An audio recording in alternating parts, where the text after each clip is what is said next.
I would like to thank the Minister for bringing this bill forward because, to be honest, it makes sense to finally move all education and welfare supports and the school completion programme back to the Department of Education.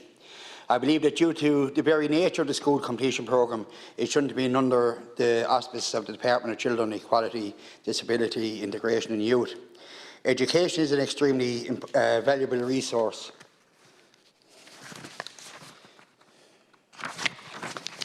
It is a fundamentally unique and important resource that needs to be delivered based upon the requirements and needs of the child. Only by understanding this at an official level can we ensure that children in economic or socially disadvantaged situations can have that latent talent nurtured. If this can happen, then that potential can be tapped into and it can be transformed into something that can prepare the child for their future and can enable them to shape that future in a way that will benefit them throughout their lives. The school completion programme is very important in ensuring educational attainment is required by people and young people in the different circumstances I referred to. This is an incredibly important programme for primary and post-primary children and young people who have been identified as being at risk of leaving school early, or for those who have left school early but have not transitioned into employment, training or college.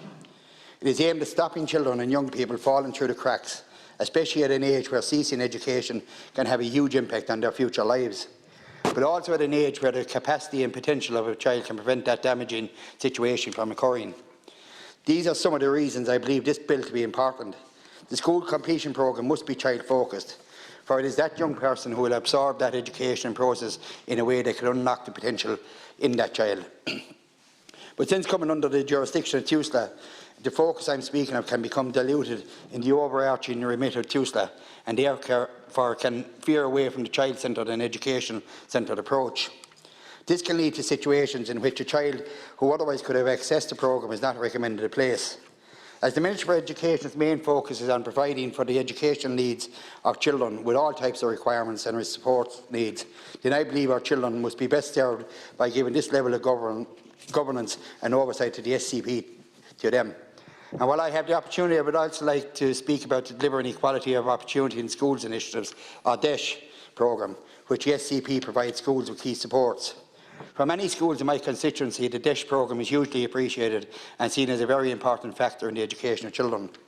Recently, I have been in contact with the principal of a primary school in Tipperary who feels that many of the issues they face are in keeping with schools who are categorised as DESH.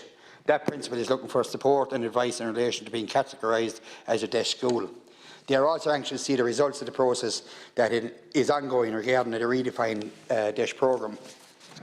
Schools are a fundamental part of every community in this country, and as such, through engagement with these communities and updates of that progress being made in a development of a refined DESH programme would also be welcome.